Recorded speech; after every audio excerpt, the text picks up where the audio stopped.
Татьяна, доброе утро. Доброе утро. Дорогие путешественники во времени и исследователи неизведанного, добро пожаловать на сеанс исследования, где в качестве инструмента мы используем регрессивный гипноз. Сегодня мы вместе приоткроем некоторые забытые тайны истории. Если вы чувствуете, что ваша энергия нуждается в глубокой перезагрузке, знайте, что мы можем предложить вам персонализированные услуги по энергетической и эзотерической чистке, как посредством онлайн-сеансов, так и посредством фотографий. Сегодня Татьяна войдет в состояние глубокого гипноза, не зная предмета исследования. Я решу, куда мы пойдем, и она узнает все в режиме реального времени. Итак, расслабьтесь и приготовьтесь к трансцендентному путешествию. Желаем вам захватывающего просмотра. Татьяна, прими самое удобное для твоего тела положение Сейчас наклоню, чтобы мне было видно. и расслабляйся.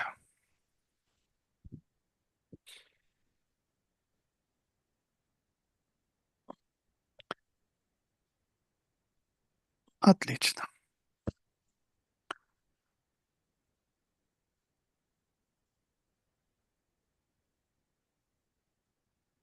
Сейчас, Татьяна, сделай несколько глубоких вдохов и выдохов.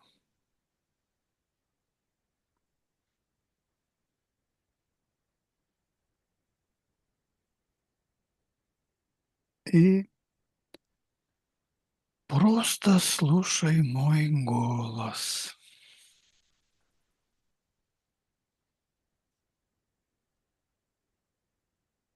С каждым моим словом твой разум начинает расслабляться автоматически, без усилий. Что-то очень сильно не хочет, чтобы мы туда залазили, потому что как только я легла и расслабилась, так как я быстро загружаюсь, я прям почувствовала такое давление на себя. Я даже не поняла вначале, потому что когда я легла, мне очень было хорошо, и как только мы начали погружаться, видимо, ты принял какое-то решение. Еще не Я как принял, Ну, видимо, но уже ничего, тако такое ничего. давление идет. Я Никто нам не чувствую, сможет да. помешать.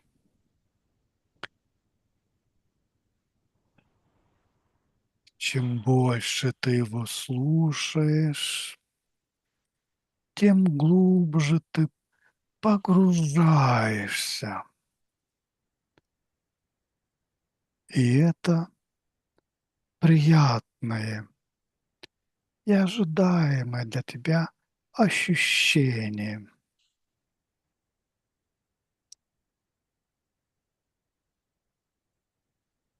Сейчас я сосчитаю от 5 до 1. И с каждой цифрой твое тело будет в 10 раз больше расслабляться, а твой ум и анализ отключатся.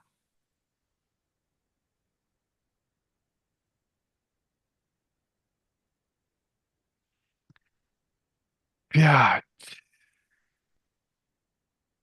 Почувствуй, как тяжелеют твои веки.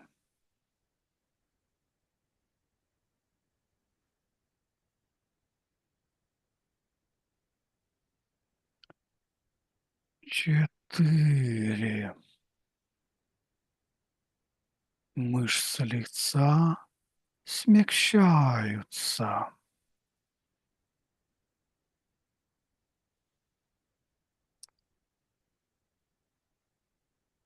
3.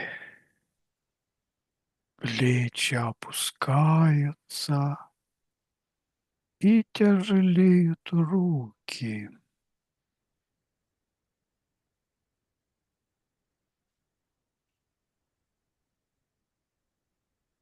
2. По твоему телу тепло разливается, и оно расслабляется.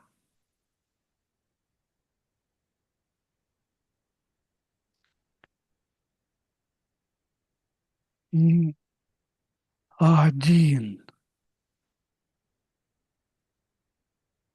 Ты в полном расслаблении.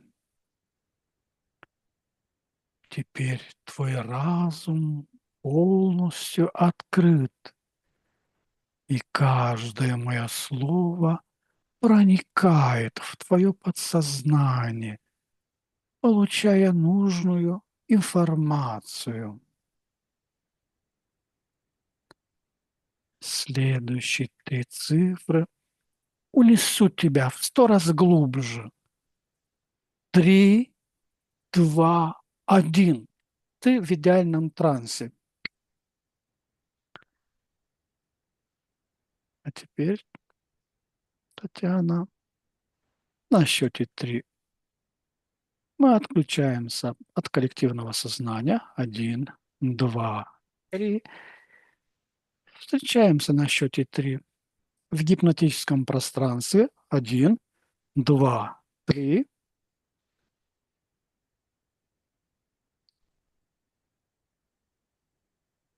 Как ты находишь это пространство? Много звезд вижу разных цветов. Так интересно, если в них всматриваешься, то тогда они начинают крутиться вокруг своей оси.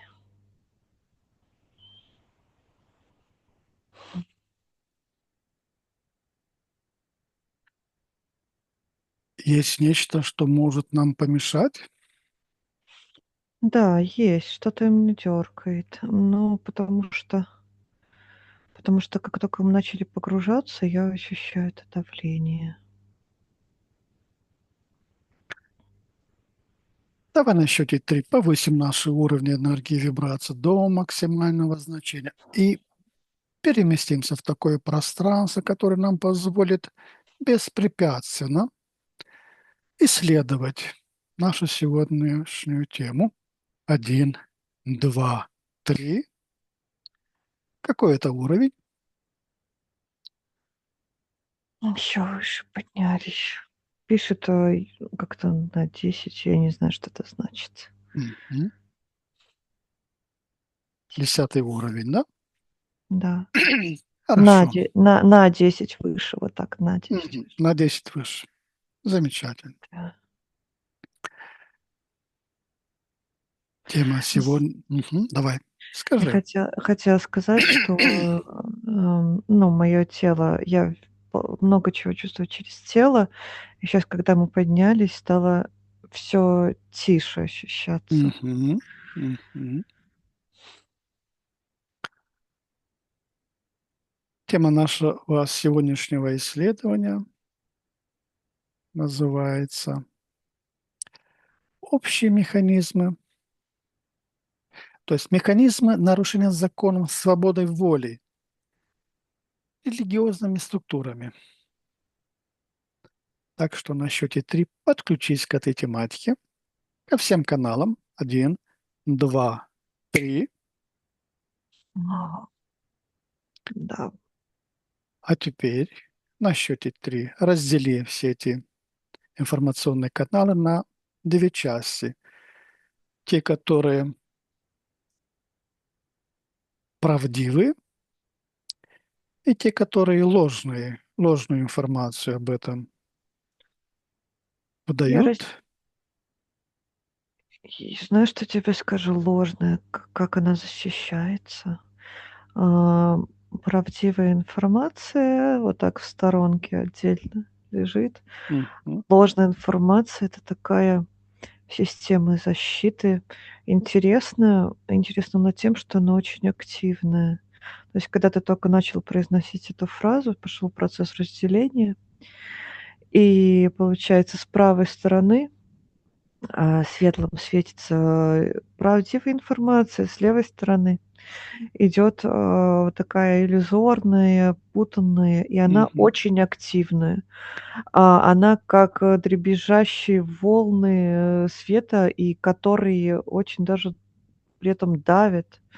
И они очень хаотичные, смешанные такие структуры.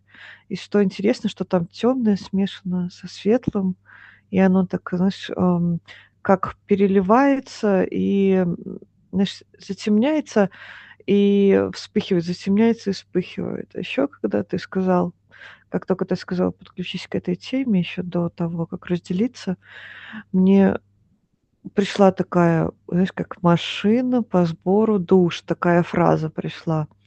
И это такая структура, ну, это чисто первая такая ам, схематическое изображение вот этой системы. Знаешь, она закручивается против часовой стрелки, как в такую воронку. Вот, и, тянет. И вот на вот это изображение Затягивает мне туда, в эту воронку, да? да, да, да, А теперь на счете три. Татьяна, отключись от этих ложных каналов информационных. Один, два, три. да.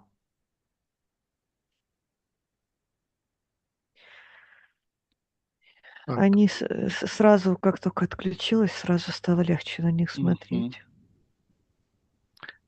А теперь скажи мне, как именно эгрегориальные системы выманивают согласие человека обманом, не прибегая к прямому насилию? Мне идет, что процесс начинается еще при рождении. Я вижу людей, которые находятся уже в эгрегоре, уже под влиянием этой структуры религиозной, вообще абсолютно любой. Они уже не внесут в себе информацию, внесут в себе частичку вот этой общей машины религиозной. И процесс, влияния, начинается прям с рождения.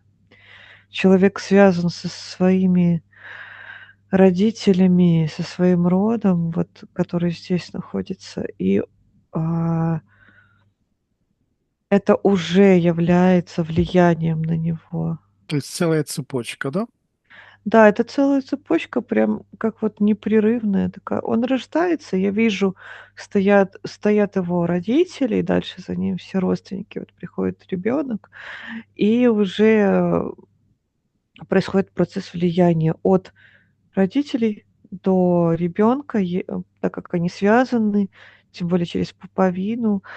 И, то есть мы эту связь никак же не нарушим, а еще учесть, что родители находятся под влиянием, и они все это начинается процесс уже такой глубокий, глубочайший постепенный процесс воздействия.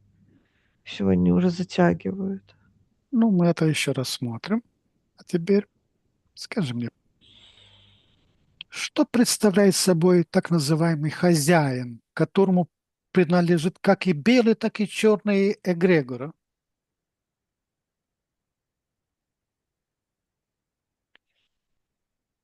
Хозяин. Знаешь, вот ты сказал, м, у меня, конечно, включается сразу сомнение, но я понимаю, что знаешь, анализ сразу, раз, А как так, как так, на как так? счете три Мгм. отключаешь анализ. Один, два, три.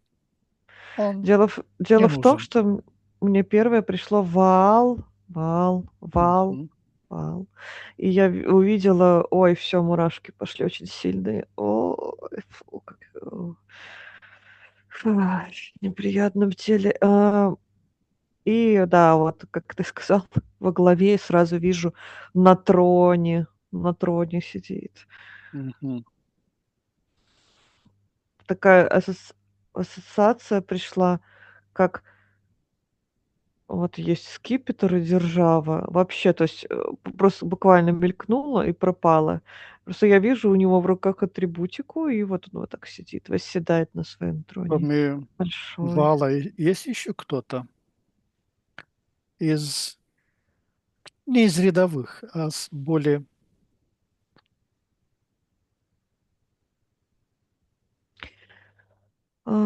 Сложно сказать, как это назвать, но я вижу, какая-то структура есть. Мне ее тяжело рассмотреть. Давай на счете 3. Я М. перед тобой открою экран, и ты увидишь всю эту структуру со всеми так называемыми представителями. Один, два, три. Выстроились в ряд. Много. Их много. Такие одежды. Ой, я вижу много одежды религиозной, такой, как носят вообще во всех церквях религиозные деятели, так сказать. Ну, вот как попы, там, ксенцы, вот и все и Мгм. прочее. Много. И при этом вижу таких, которые заматываются в ткани. Не знаю, кто это, как к чему это относится, кто отрицает вот эту цветную и заматывается. Их много. Просто выстроилось передо мной в ряд много всего. Есть какие-то знакомые твоей подсознательной части.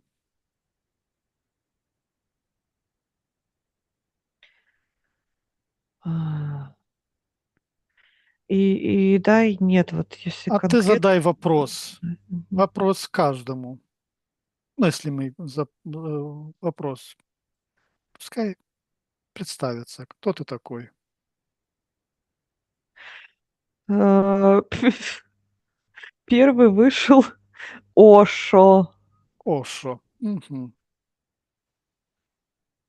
Такой,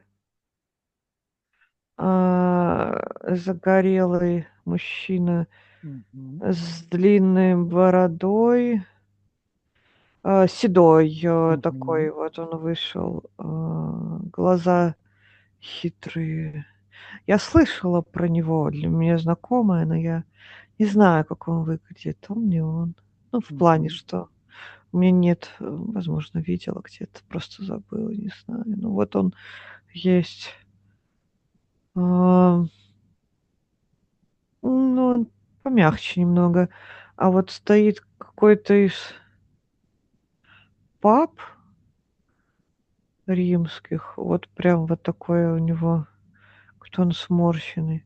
Пишется умер написано, умер Мгм. он, вот Мгм. который Мгм. умер. Вот он черный. Аж неприятно от него. Ой,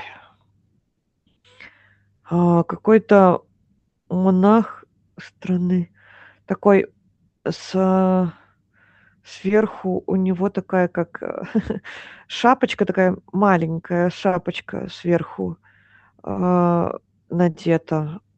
Сам лысый, и у него коричневая одежда такая, ам, и платье коричневое, вот именно как платье идет до пола, коричневое. Вот он вышел. А, как интересно.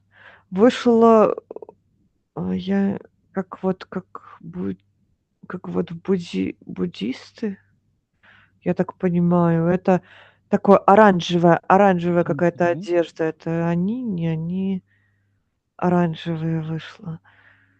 Вот такое, да. Они как-то так интересно, что мне обратила внимание, на ногах как-то намотана, а, ткань на каждой ноге, как, типа полоски ткани. То есть, ну, не бинты, но намотано по типу как бинты, вот так. Обмотаны ноги, что бросилось в глаза мне. А, а, вот этих я даже моему подсознанию знакомы, незнакомы, но вижу, выходит, ну, тут почему-то вышла женщина, и она перебирает у себя какие-то бусы Мгм. в левой руке. Вот такое движение. Так Мгм. прямым пальцем, вот так интересно, что характерно. Вот она вот так это делает, не вот так как-то, а именно вот типа как, ну, пальчики прямые, и вот так вот она как-то это делает, то есть не сгибая их. Вот вышло тоже. м, Хорошо. Значит, это представители каких-то конкретных Конфессий, я конфессий, хотела сказать. религиозных конфессий. Да. Хорошо. На счете 3 убираю этот экран. Раз, два, три. Какие неосознанные ритуалы чаще всего используются для изъятия согласия у людей?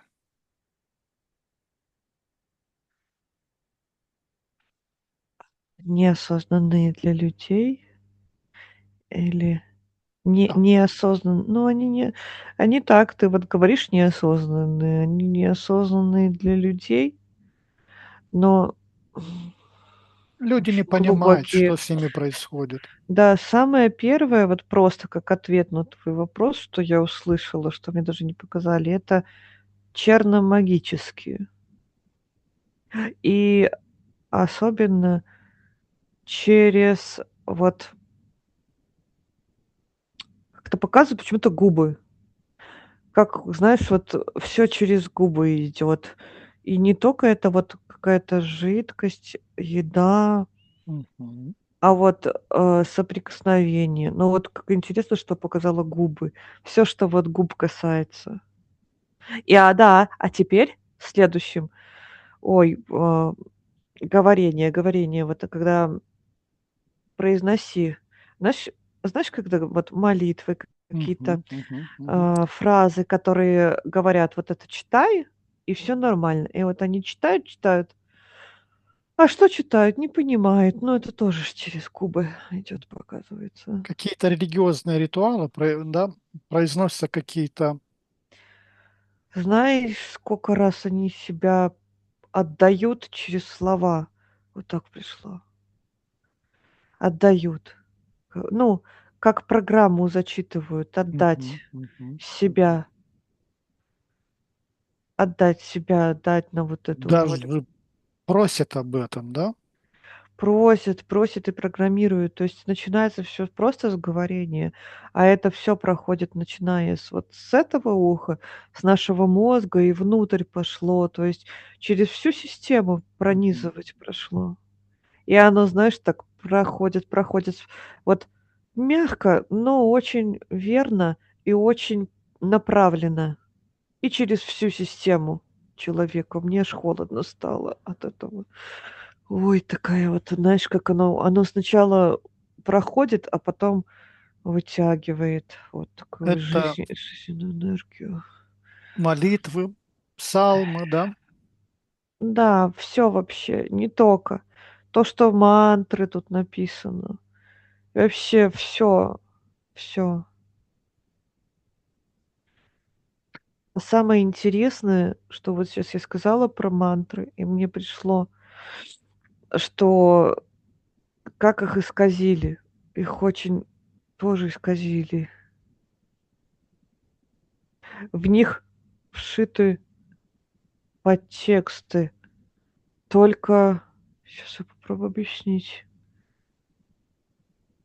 Как-то вот если, например, в молитве говорится, вот, да, там мы рабы, рабы, вот есть Мгм. такое, да, Мгм.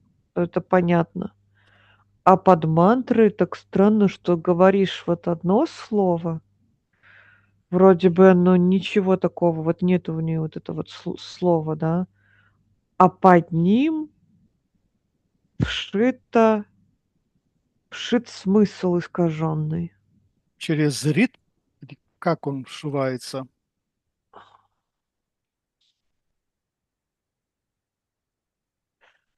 М, звуки, не понимаю, звук как-то.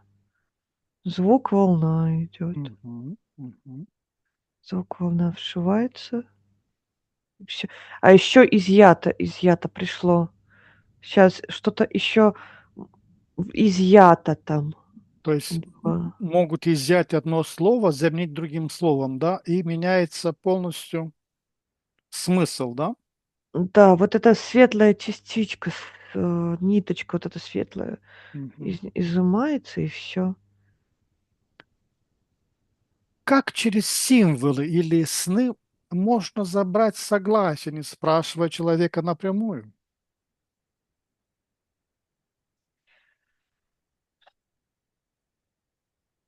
Очень просто. Те, кто совсем не понимает, через сны, например. Вообще, и мне идет, что показывают как картинку такую искаженную, такую иллюзорную, и все, и человек сам согласен. Просто, совершенно просто. А он уже готов был. То есть вот извне идет, там, как сказать, воздействие общества, воздействие окружения, воздействие внешней среды, а потом просто он привык в этом находиться, а далее во сне вот мне показывают просто человека. Почему-то мне на примере мальчика показывают. Спит мальчик, но мальчик как видит себя в во сне таким уже старшим. И он видит себя во сне, и к нему приходят, просто разговаривают с ним, показывают ему какую-то картинку, ситуацию, и он на все соглашается. Но он был уже готов. Как у нас говорят, мариновали. Мариновали. Такая вот у меня ассоциация.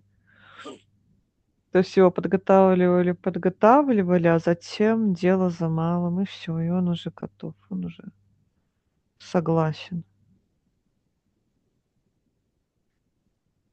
Что происходит на тонком плане с душой младенца во время крещения? Знаешь, что первое самое мне показали? Как ножницами взяли его вот так вот за макушку, вот так, вытянули такую нить, такую светлую, и так чик ножницами. Самое первое, что мне показали. Это от, Отрезают, от источника, да? да. Вот знаешь что? А, Если вот, такое пришло, если ребенка так вот отпустить, да, просто, и не давить на него, оставить его в среде в такой чистой, без давления со стороны вообще людей, семьи, которая его окружает, и оставить ему вот этот источник, не гасить, как у нас принято, то он настолько будет в связи с божественным, с высшим я, с высшими силами, то есть называйте как угодно. Ему не нужна будет никакая религия, ничего ему не надо, у него в душе связь. Он чистый, светло чувствует, чисто, особенно в детстве. Малыши Псевдоопекунство, да? вообще не надо. Да, да, да. Он чувствует, когда его, если его оставить, на связи с Богом и не давить его, не опекать вот так вот, не задавливать его, привычными программами и авторитетами, то он просто чистейший. И связь сильная, и он знает. То есть мы приходим в этот мир уже с сознанием, как связаться с высшим я, там, у меня сейчас такие очень приятные ощущения, я пока это смотрю. Мы приходим в свет уже зная, уже чувствуя, у нас уже внутри вшита вот эта вот связь и это понимание. А это Если вот нарушается, да? да-да-да, если чистая среда, есть, понятно, когда приходят Души очень тяжелые на воплощение, когда тянут за собой из прошлого много чего тяжелого, однако все равно эта связь имеется. Такая тонкая нить, которая все еще держит на связи с Творцом. Какое эгрегориальное клеймо ставится на энергетику ребенка, не способного дать осознанное согласие? Ну, у меня самое первое, что приходит, это клетка.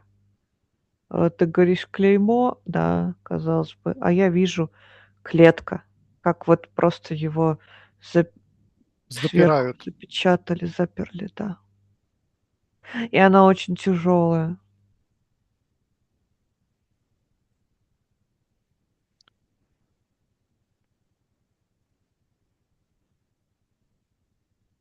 Какие сущности заинтересованы в проведении ритуалов?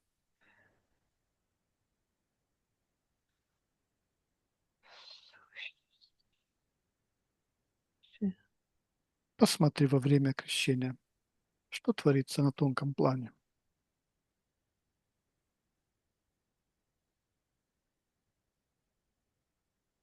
Я вижу, как смешан свет с тьмой. И мне не ясно, кто тут стоит, но я вижу, что присутствует такая энергия. А Она на счете 3 я убираю все как, фильтры. знаешь, да, все. Ой, закружилась чуть-чуть голова. Как сборщики, вот хочется их так Мгм. назвать. Не знаю, как это слово назвать. Они приходят, это Все фу, иллюзии убираю. 1, 2, 3. Четко видишь. ну да, демоны присутствуют. Все, я поняла, как это объяснить мне пришло. А, если мы говорим о вообще о всех обрядах, о всем смысле, вот этом церковном, это все в связке. То есть постоянно идет спор энергии через страхи, убеждения, через согласие. Фу. И что еще тяжело, что с одной стороны человек тянется к свету, но он никогда не дотянется, потому что его держат. Вот эта клетка и вот эта обратная сторона вот этого якобы света, она так затягивает, очень плохо. А стоят, сущности все низкого порядка, как вот демоны, как говорят. И демоны, и то, что вот нас учат бояться демонов, да, с детства. Демонов, чертей, там, бесов. Потому что они находятся в связи, с этой структурой, и они питаются очень. Сейчас я выйду отсюда. Подожди, пожалуйста, аж меня троит. На Такие счете 3 энергии. Мгм. выходишь. 1, 2, 3. Мгм. Да, просто показала. Просто это как, знаешь, это как я сейчас попробую описать это чувство. Оно до сих пор присутствует, уже сейчас отпускает. Вот представь, что ты поднимаешься, да, как вот взлетаешь, а одновременно тебя примагничивает к низу очень Мгм. сильно. И ты находишься постоянно в таком В состоянии. натянутом состоянии, да? Да, да, постоянно вот вроде бы и взлетаешь, но и придавливаешься. И на вот этом вот промежутке столько всего происходит неприятного, и постоянно идет отток энергии. Но тебя никогда не пустят выше. То есть предел, до которого можно, ну, словно бы подняться, да, на вот такой, на такой светлой части этой структуры. Как я говорю, что оно смешано, потому что да, ты сам говорил, мне сейчас идет, что светлое, правду смешивают с неправдой. И вот на вот этой части светлой есть определенный предел, до которого ты можешь подняться, а дальше ты никогда не поднимешься. То, А, что держит вся мгм. структура. Как Мгм. клеймо, поставленное в младенчестве, влияет на свободу воли человека во взрослой жизни? Он привык чувствовать себя подавленным, привык, что воля не принадлежит ему, привык, что он не совсем несет ответственность за свою жизнь. То есть даже если он решает собраться с силой, прийти в такой вот: "Всё, я несу ответственность за себя", все, у него не получается до конца это сделать, даже если он решил. То есть То, что его держит, он он привязан. свою силу просто предоставляет этим сущностям, да? Да, потому что у них как такое прямое подключение. И даже когда он собирается, аккумулируется в себе, а, свою волю, свою энергию, то по каналам связи все уходит. Ну, не все, часть остается, но очень большой часть потенциала просто сливается. Какие последствия для души имеет отсутствие осознанного согласия при крещении? Показывает, что запутывается здесь, не может идти дальше, завязывается здесь, как это, вот в структуре Земли. Он запутывается здесь, зависает, не может идти дальше на развитие То есть он тоже. попал в капкан, да? Да, да, мне вообще показывает картинку, как бабочка, которая в паутине запуталась, и всё. Он здесь. З Знаешь, и что интересно, он еще в этой паутине туда-сюда бьется, вроде перемещается влево-вправо, есть иллюзия движения, но, это иллюзия такая, потому что он должен был отправиться наверх дальше по прямой, но нет, он здесь запутан. Он даже не знает, где вверх, где низ, да? Ну да. Какова энергоинформационная структура вируса первородного греха?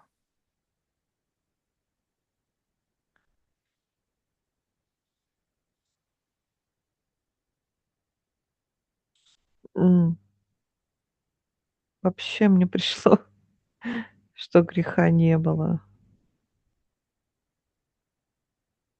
Я услышала так. Здесь что-то другое.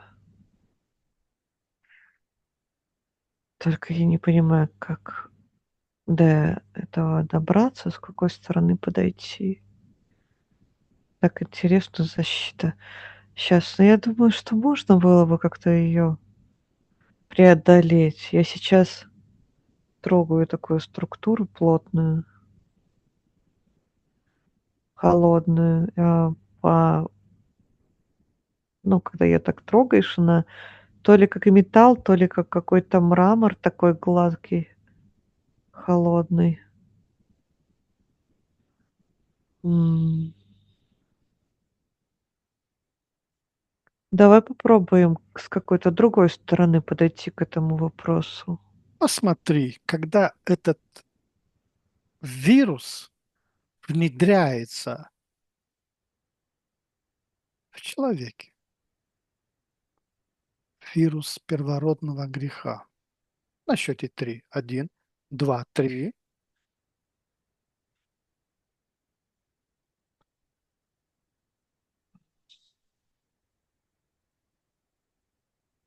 Я сейчас попробую это объяснить. Смотри, есть вот мы как вид, тот, что живет сейчас, да, Мгм. в нашем виде.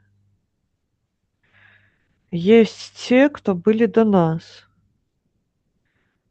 И так интересно, что как будто бы вот полтора шага назад. То есть вот так я вижу. И я не знаю, как это объяснить. То есть вот мы и вот предыдущие мы. как вид. Мгм. И полтора шага вот, и полтора шага назад это было.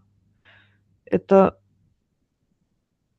То есть из прошлого воплощения это уже у нас есть?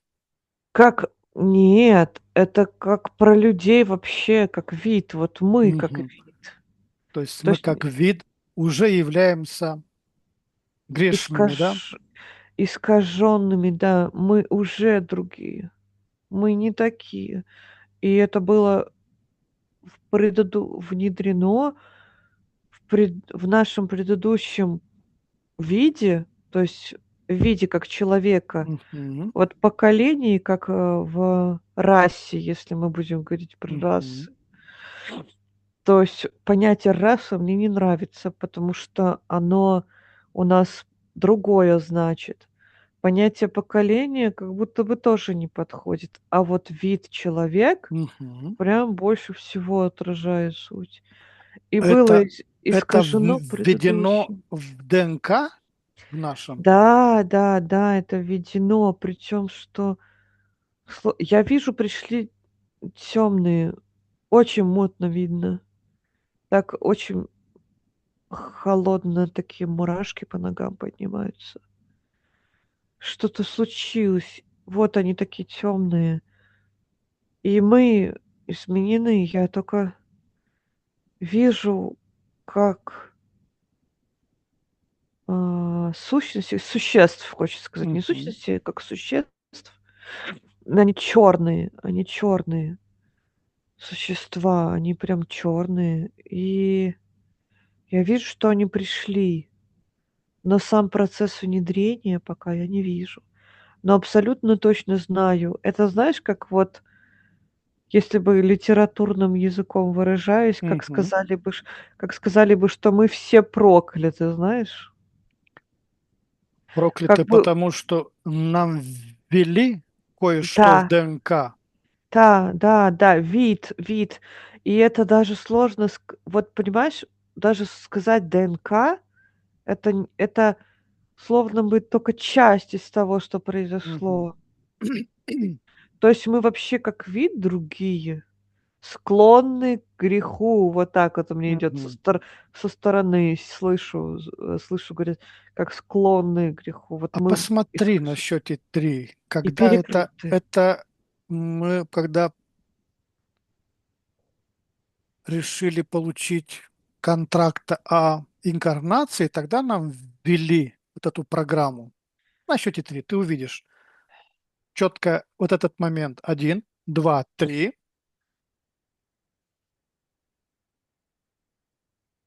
Абсолютно точно есть какой-то контракт. Я вижу его, но я не знаешь, сейчас объясню. Вот ты мне задаешь вопрос, имея в виду каждого человека индивидуально, да? Да, А я говорю про наш вид вообще. про наш вид вообще. Да. То есть мы вообще. А посмотри на счете 3, когда наш вид создавался. Один, два, три. Я смотрю пока что просто сверху, Мгм. над куполом на нас. Да. И И что? здесь другие тоже стоят и не принимают решения. Это что за существа или сущности? Человекообразные? Ну, выше. Хочу их называть как кураторами. Анунаки? Как Что тебе приходит, когда ты это слово? когда я здесь слышу, Мгм. я слышу, что есть еще структуры, но они здесь есть. Да. Здесь несколько представителей, и они все смотрят, и наш купол как, знаешь, как на столе разложили, и вот так вот Мгм. они смотрят, как в собрании. Кстати, сейчас у меня такая картинка пришла, что так уже показывали в фильмах не раз. Нам в фильмах показывали вот то же самое. Когда вот так вот мы стоим, наш купол Земли, а над нами смотрит как эксперимент. А какой был вопрос? Мне унесло. Посмотри, когда создается, создается, создают нас как расу. На счете Смотри, три. Один, два, три. а я уже увидела быстро. Мгм, Короче, мы шли по развитию такому, что мы стали выходить за пределы купола. То есть мы начали, я вижу это как свет, который вот, если мгм. так все пойдет дальше, это просто вот так вырвется, система вырвется изнутри. То есть Мы мы мы закрытая сможем система. прогрессировать настолько, что мы сможем выйти из-под влияния, да? Мало того, что выйти из-под влияния, мы вообще дальше это как это касалось развития, знаешь, такого, вселенского масштаба. То есть это переход вообще на другой уровень. Вот тот переход, о котором говорят сейчас нам, Мгм. якобы там вот это 3G, 5G, да это хрень полная. Вообще это не считается по сравнению с тем, как что было там. Тогда бы это просто такое изменение структуры вот энергетической настолько сильное, настолько большое расширение, что просто это бы все купольная вот эта система, она бы просто взорвалась и вышла за пределы. Так что мы были настолько развитыми, и нам усекли нашу возможность развития. Да, они предвидели вот эту вероятность. Мгм. Еще я тебе говорю, вероятность. И я вижу, что все пути начали сходиться в одной точке вероятности. Мгм. И тогда бы произошло вот это вот разрыв системы. Они должны были избежать этого разрыва. Но, сейчас, подожди. Короче, этого разрыва не должно было быть, потому что это повредило бы соседние структуры. Это относится к ДНК конкретно нашего физического тела. А, да, я бы сказала, даже ДНК вообще, в принципе, Земли, всего, что здесь есть. Всего, что касается системы. Но нас прежде всего, потому что это все ради нас. Это физического имеется в виду. Ну, физического точно. Мгм. То есть Всего, ну, всего. 3D. Все, что относится к 3D. Ну да, как бы это Усечение так всех сказать. возможностей Да, для это прям 3D. да, и внедрение вот этой темной структуры. А я теперь поняла, вот щас пришло мне, Мгм. что почему слив такой и ограничения. Потому что, чтобы не было вот этого А, структуры вот этой Земли. Я просто вижу, что если я так отлетаю вверх, я мгм. вижу здесь наша Земля, купол вот этот вот, система, купол, Земля. А, вот, мы как бы на одной струне находимся, струна, а рядом струны еще, они другие, я их не рассматриваю, но я вижу их. А, и если бы произошел этот скачок, взрыв вот этот, Мгм. оно бы так рвануло, что задело бы соседние струны. Некоторые даже, показывают, порвались бы. Поэтому и пришлось нас ограничить А полностью и нас об этом спросили, согласны ли, дали мы согласие на это.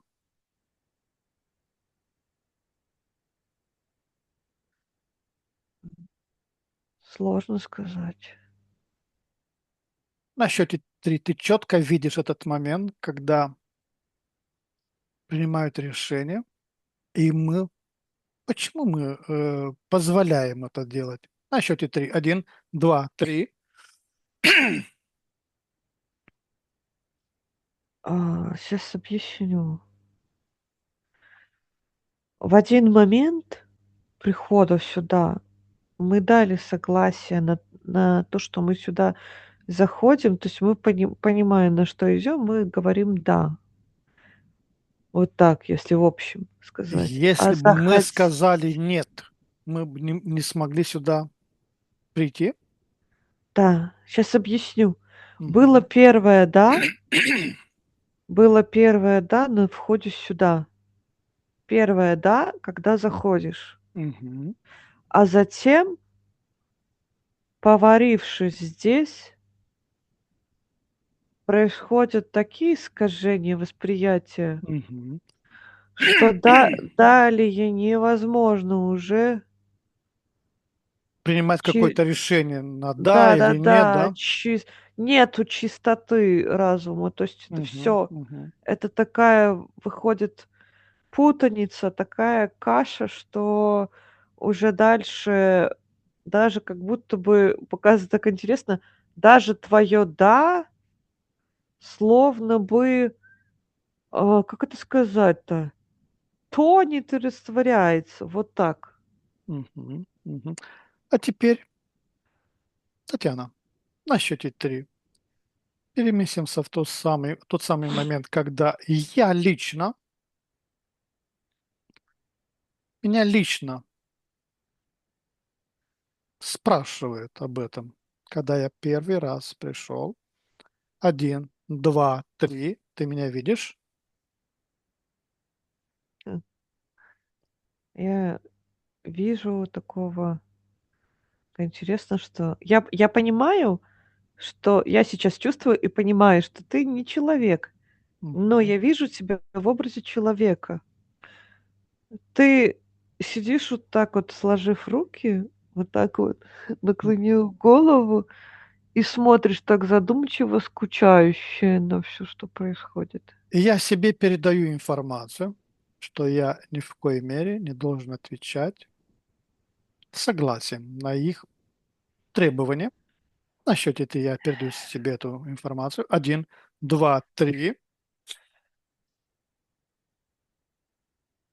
Очень под куполом сейчас так дребезжит, как молнии. Мгм. Ну все тогда, все. Знаешь, какой процесс происходит? Ты пытаешься вырваться. То есть, все вот из системы вырваться.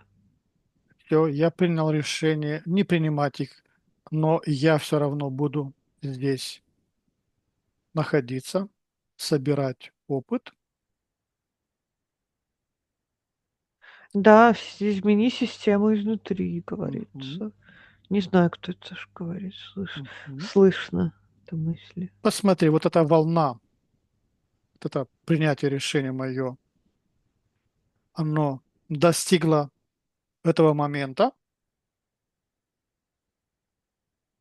На счете три. Ты это увидишь. Один, два, три. Достигла, Мгм. достигла, да. Сейчас начинает словно меняться, как это сказать, меняться начинает энергетический твой след во времени. Вот как-то так пришло. Мгм. Татьяна, ты хочешь тоже принять этот алгоритм поведения для себя? М. Я бы посмотрела, потому что Хорошо. я четко помню момент, когда меня сюда отправляли. Мне сказали: "Мне пора". Но в этом всем, говоря уже отсюда сейчас, я не поняла, почему меня сюда отправили, но как сказать, но не сказали, как. Вот это вот так, ну, то есть я сюда вообще незаконно влетела. Я помню, как я сюда влетала. Меня сюда отправили, а сюда я влетела вообще незаконно. Хорошо. Татьяна,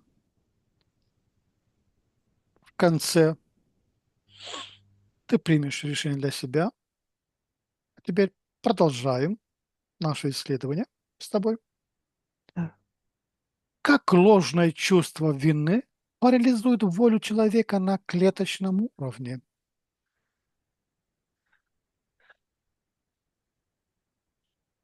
Ну, это понижает вибрации прям очень сильно. И словно бы уже даже этого достаточно для того, чтобы парализовать волю. А, как все та же тема с, вот этой бабочкой, застрявшей в паутине. Все то же самое. Вот теплится огонек Мгм, мгм. и не может до конца разгореться, потому что извне ограничен, ну, И- снаружи. Но если это на клеточном уровне, значит, это еще изнутри уже тоже какой-то запрет есть, нет? Оно да, но вот как будто бы вот каждый раз я это вижу, словно такая борьба идет. Борьба между вот этим разгорающимся чувством, огоньком внутри, искрой вот этой вот, и между вот этой клеткой, плитой, вот как угодно можно назвать. Мгм. И все это внутри. И я вижу, постоянно мне приходят образы, мне и так показывают вот этот вот огонёчек, и каждый раз его держит, держит, держит, придавливает. Что стирается в памяти души при внушении концепции «раб Божий»?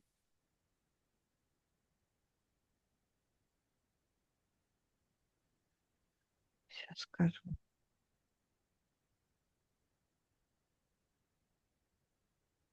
А, Прежде всего, у нас внутри, у изначальной души есть понимание и знание того, что он творец, часть Творца, часть Создателя. И если брать идеальную систему, и сейчас многие об этом тоже говорят, что мы, как часть Творца, создаем, да, свою реальность, в которой мы живем. А вот эта рабская концепция стирает вот это «я создатель, я творец». Оно стирается или она блокируется? Это понятие. Смотри, смотри, я понимаю, что тебе не понравилось, но я так скажу. Оно стирает память и ощущение. Конечно, никогда оно не изменит сути, но вот оно именно вот как бы память стирает. Вот я настаиваю на том, что оно прям стирает память, потому что я вижу, как это просто убирается, убирается, убирается. Вот как воспоминания стираются о Что том. происходит с опытом? Ага. Вот человек уходит на тонкий план, и его опыт жизненный, что с ним происходит? Он что, тоже стирается или он блокируется? Блокируется доступ к этой информации? Сейчас скажу. Во-первых, сейчас очень многие застревают в прошлом опыте. То есть они как будто бы его все время обрабатывают. То есть они его не анализируют, они в нем застревают. Это специально сделано или это так человек неосознанно путается в свой опыт? А я бы сказала, что это побочный результат. Вот как-то мне так идет. Как будто бы А, там сохраняется вот это, я даже не знаю, как это объяснить, вот как вот эта привычка, а, жить в таких, правилах, ограничивающих при при воплощении, да, что когда выходит из воплощения, как будто бы вот ощущения у души, у самой этих ограничений, они остаются, и она продолжает путаться в прошлом Вводит опыте. в Вот как-то так. заблуждение человека, да, то есть его душу, да? Да, да, да. А теперь посмотри на счете 3.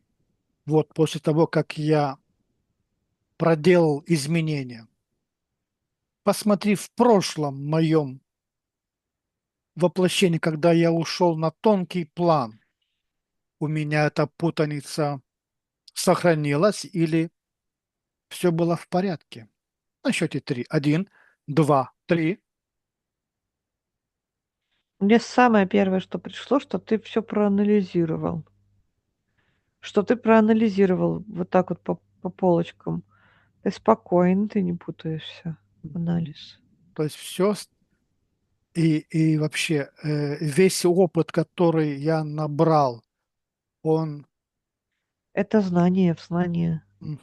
то есть это вся эта структура, она Ровное. Если до ровная. этого я видела Мгм. хаос и путаницу, то в твоем случае я вижу просто вот такие четкие линии, которые ты сам выстраиваешь структурированно. Прямо идет все. Какова истинная цель навязывания самоидентификации раб?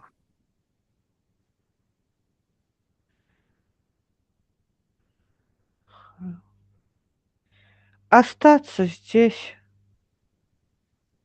вот, без выхода. Мгм.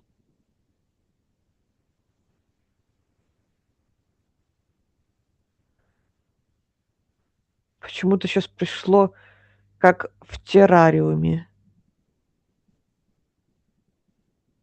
Вот так. Не знаю, что это. Значит, М, просто пришло извне, как в террариуме. Как в террариуме, как...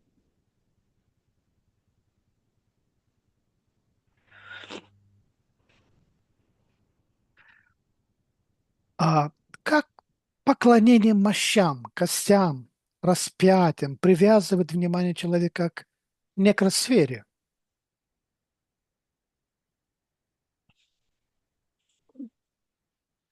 Да. А, 2 слоя.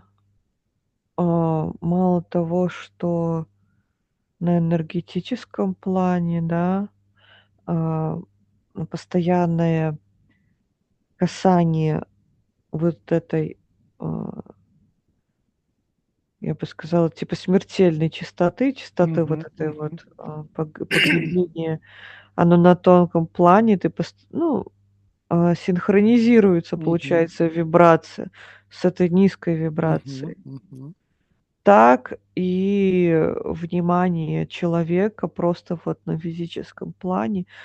То есть вот мы смотрим на это и фиксируем еще на уровне вот такого, на уровне мозга, на мгм, уровне мгм, как сознания и мгм. подсознания.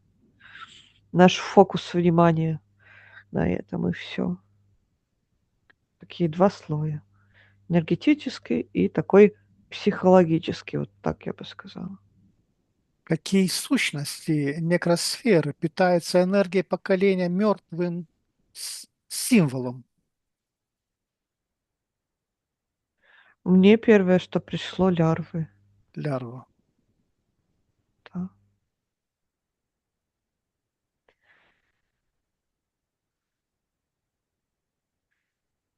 А как культ смерти блокирует право человека на эволюцию и жизнь? Ага. Неправильное отпускание мертвых людей и застревание их здесь. То есть Постоянная привязка к мертвым, да? Да, да, да, вот эти кладбища очень плохо. Кладбище плохо вообще.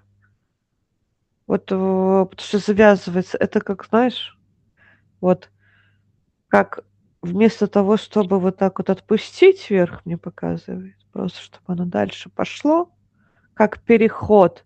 Нету Мгм. вот этой стадии перехода. Вместо того, чтобы произошел переход вверх, это вот как еще одна к этой паутинке, еще одна паутинка подплетается. Так, чик. Как вот кирпичик к общей структуре такой вот тяжелый добавляется. И так вот всех, кого вот так хоронят. Потом вот есть разница между тем, как вспоминают свой род, Мгм. благодарят, любят, почитают и вот, дарят любовь и несут благодарность в сердце. Это одно дело. А другое дело, когда вот это Скорбят, тело, да? да, скорбят его, положили это Низкой тело. вибрацией Да, да-да-да. подпитывает. Потому что каждый раз, когда они вот это делают, скорбят, вот приходят там на кладбище, понятно, что там тоже вот в чем загвоздка. Приходят, вспоминают с любовью, с одной стороны, а с другой стороны скорбят о том, что он умер. Они не радуются о том, что он перешел. Вот они Поменял не ра мерность, да? да, да, они не радуются, а вот все равно на вот этом вот: "Ты здесь, ты здесь, ты Мгм. здесь, ты лежишь в могиле". Ты здесь и никуда не денешься, потому что Да, я это вот прихожу к тебе, да? И ты должен да, быть здесь. да. Так, а это даже нету тако это все настолько в подсознании, Мгм. когда человек приходит на кладбище, он сразу у него включается, Что что он даже не ты здесь. осознает, не осознает Да, то, что он делает. да. А что происходит с аурой верующего при длительном контакте с некротическими объектами? Все тоже такая происходит, а, как сказать, на одной частоте, то есть совмещение частоты. И, а, мне пришло, что когда вот особенно такие верующие, которые постоянно ходят, молятся, думают о смерти, о бесах и прочем, они прям, ну, если не одной ногой, то они очень сильно касаются вот этой частоты Они низкой. там и находятся, да? Ну да, да. Ну, то есть они даже вот понятно, что они и здесь, но они вот и там тоже находятся. И, кстати, у них их чувствуется. Я сейчас мне просто подсознание подкинуло такое воспоминание, Мгм. какие ощущения в этом. Я встречала таких людей. Одного человека помню очень четко. То есть рядом с такими людьми ты чувствуешь могильный холод и опустошение чувствуешь. И это очень похоже на вампиризм энергетический, вот как нам говорят про людей-вампиров, которые Мгм. питаются. Мгм. Но это чуть-чуть другое. Ты просто начинаешь взаимодействовать, и все. И это просто как рукой сняли всю Мгм. энергию, Мгм. и она туда ушла. Отбирают сразу, да, энергию? Да, да, туда, через этого человека и дальше. Потому что у него настолько выходит это за пределы чувства. Вот, то есть это он не только в себе это носит, он за пределы выходит, и все, что вокруг, цепляет на вот То эту есть там энергию. и ментальное тело об этом все время настроено, и эмоциональное тело все время в Да, этих эмоциях. То есть и энергетика тела такая же. да, ну вот и представь, сейчас вот мне пришло вот тоже как то представь, они все время скорбят о том, что Иисуса распяли, о И том, что эти ему пришлось образы пережить. есть, Эти образы есть в церкви? Да, да, а, и они как будто постоянно, как будто хотят с ним вместе страдать. Или они сами его и А, Сложно сказать. рас- распинают, нет? Ну, я бы сказала, знаешь, как они, если так можно выразиться, они в себе Иисуса распинают. То есть вот как бы, Он для них как образец, да? да, вот, правильно, да, да, правильная формулировка, я не знаю, как сказать. Алгоритм действия. Да, да, да. То есть, знаешь, вот это сопереживание, когда на уровне, когда они проходят каждый раз через Мгм. это, это вот ментально проходят, Тем более, энергетически. когда все эти праздники, которые напоминают, да, Да, образы, праздники, да что говорить, если на крестике. ритуалы, Да. церковные ритуалы. Мгм. А какова инженерная функция куполов антенн на храмах? Концентрация энергии, задержка ее в пределах, храма, чтобы не выходила наверх. То есть, То есть я вижу, как оно поднимается, закручивается и останавливается. И как ты вот теперь проследила. Вот оно поднимается, от людей задерживается под куполом, и мгм. дальше То есть от рас людей, которые находятся под куполом, да? да-да-да, дальше расходится вниз. Куда именно перенаправляется энергия молитв, собираемая с прихожан? Вниз, да? Вниз идет. Да, ну и эгрегор питает вот этот большой эгрегор, большую структуру машину. Но, кстати, тоже, что я вижу, что, он и помогает им тоже. Он им помогает, он дает. Он дает ровно столько, сколько получает. Нет, нет, ну, я не очень понимаю, как это можно. Я так как будто как сам решит. Не знаю, как это вообще, как это еще объяснить? Там Как сам эгрегор. решит. Да, как-то вот такое мне пришло. Как сам решит. А давай на счете три. Ты спросил у эгрегора, как он решает обычно? Один, два, три. А, когда был заряжен очень большой потенциал, Да. происходит такой, как будто бы вот он насыщается, знаешь, как это сказать, как и так Мгм, пум, лишнее что-то вышло оттуда в мгм, переработанном виде. То есть большой потенциал зарядили, оно как будто словно сбрасывая напряжение. То есть Вот это часть отдается. и какое перенапряжение сбрасывается? Высокочастотное или низкочастотное? А, Тут есть светлое тоже. Мгм, Оно перемешано, перемешано. да. Но я вижу, что тут светлое, есть. То есть это не оно не черноту, чистую не отдает. Оно отдает, вот я вижу светлое, и вот в нем, ну, короче, такое Мгм, смешанное, смешано.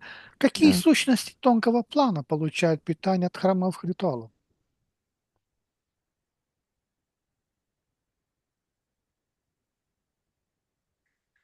Ща,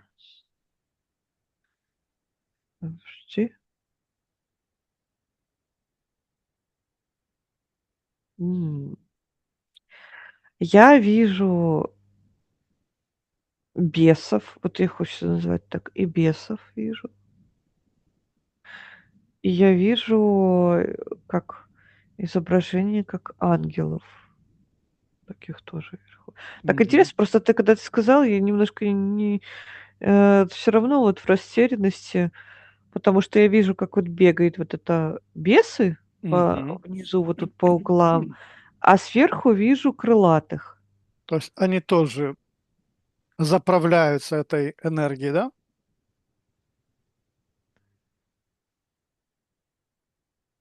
Щас скажу. Я не знаю тоже, опять же, как это объяснить, просто говорю, что вижу. Я вижу, как энергия человека поднимается к ангелам, но они ее в какую-то чашу собирают. Они ее не в себя А из этой чаши с чаши. куда уходит? Кому эту чашу они преподносят? Сейчас. Посмотри. Сейчас я вижу, каждый ангел собирает чашу. Точнее, вот да, точно нет. Вот знаешь, как правильно будет сказать, собирает в кубок, вот такой вот Мгм, он, мгм, а дальше они несут это в общий кубок. Точнее, в общую чашу. Это уже чаша, вот так. мгм. Это я путаюсь в этих словах сейчас, как это называть. А дальше это из чаши это поднимается вверх, но расходится вот так. Как вот знаешь, как когда фонтаном Мгм. вот так в стороны расходится. Вот так это я вижу. И куда она попадает?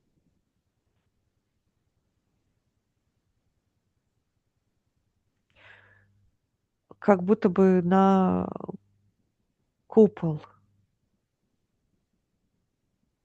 Вот я вот так вижу, как на купол. Для чего? Посмотри дальше, что с этой энергией происходит. Она Пита питает купол, питает купол. да. Эта энергия, она уменьшает свою частоту?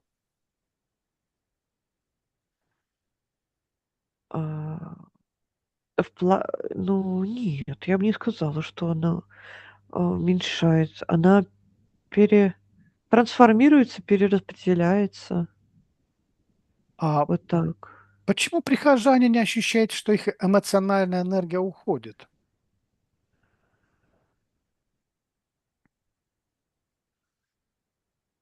Почему они не ощущают? Ощущают. Ощущают, да?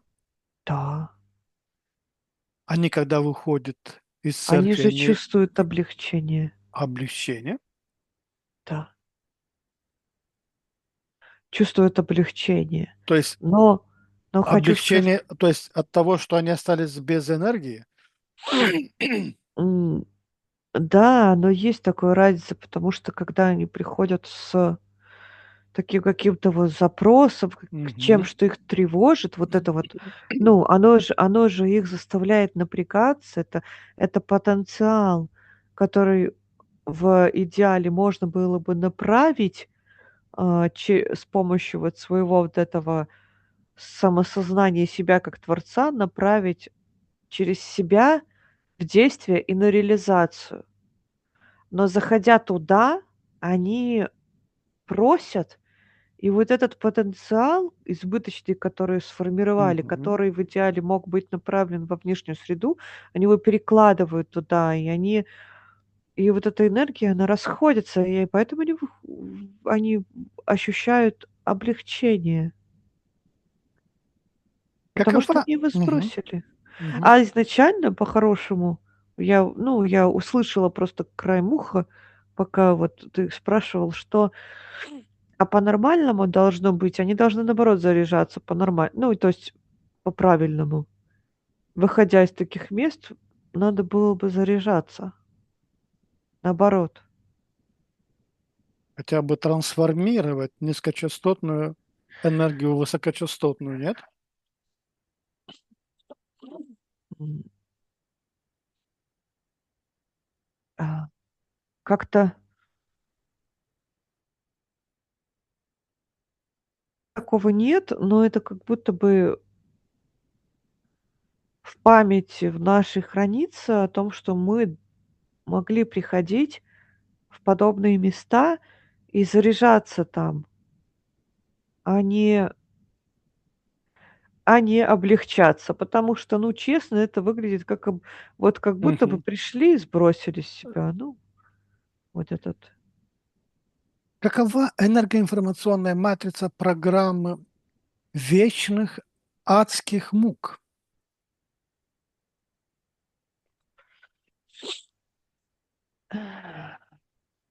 Так она подпитывает все страхи.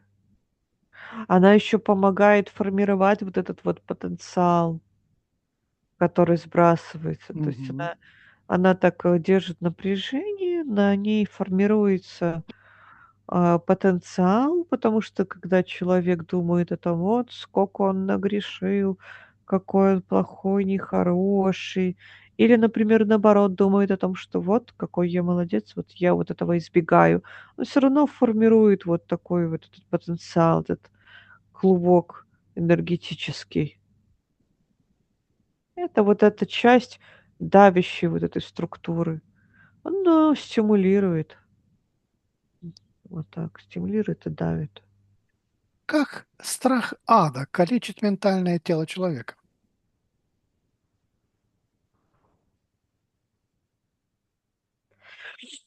Так, ментальное тело постоянно эту частоту поддерживает. Он, подвязывается, привязывается и сливается. Ну, если вот так вот в общем То сказать. есть Просто эмоция, есть программа, и эта программа все время генерирует эмоцию соответствующую, да, страха.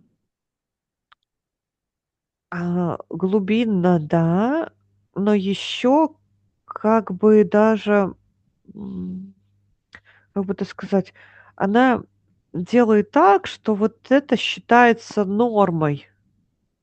Вот как будто бы соединяется с общей вот этой вот структурой, с этим понятием. Мгм, То мгм. есть не просто там бояться где-то в сторонке, оно прям соединяет во То есть создается целая система, да, да, завязывает на вот этом, система программ, страхов, да, генерирование страхов.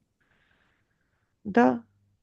И просто как будто бы даже вот понимание нормы существования, нормы, того, как все устроено. Вот так я бы сказала. Устройство мира, что как будто это неразрывная связь, неизбежная такая. Какая-то вот, неизбежность того, что вот это есть. Ты грешен, и ты достоин вечных адских муков, да? Да, да, да, вот такое понятие. А почему человек, находящийся под воздействием этой программы, выбирает религию под дулом духовного пистолета, а не из любви?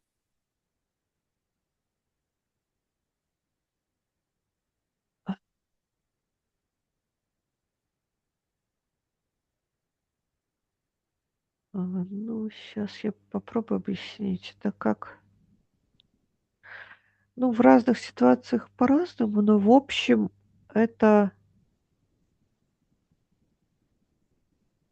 мало того, что влияние со стороны всего, но и, а, отсутствие какого-то, а, как это сказать, опыта, примера того, что можно по-другому. Мгм. То То есть есть, он всё равно ищет, человек ищет, что делать, как быть, но видя, а, что все так делают, значит, да, и он берет это как, путь, вот как вот путь такой вот как выбрать. пример для подражания, да? Ну да, да.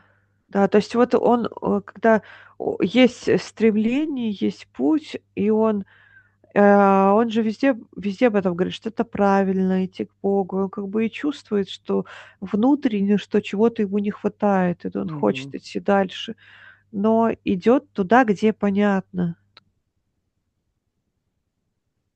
Общим потоком. Да. Нельзя идти против потока. А, почему Это неправильно, да? есть те, кто идут, но эти люди изначально рождаются такими очень критичными ко всему происходящему вокруг. Это такие, как мы? Да, а есть те, которые вроде бы и критичны, но все равно идут Дабы слиться с толпой. серой массы, да? Да, для того, чтобы не быть отвергнутым. Мгм. Белые вороны слишком на виду. Ну да, тут Как, вопрос, как тут можно? Мгм, мгм. я хотела просто сказать, что тут вопрос в том, что, а, не хватает таким людям, а, до конца в себе вот этих сил собраться, чтобы сказать: "Да, я белая ворона, смотрите, как я вот могу летать вот так, а вы Одним все там крылом, да? ходите". Да, Или летать на спине. да как угодно, хоть подпрыгивать вверх, но по-другому делать. Вот. И когда нету этого, не хватает, тогда они идут со всеми и не высовываются. Как можно распознать наличие этой вирусной программы в собственном подсознании?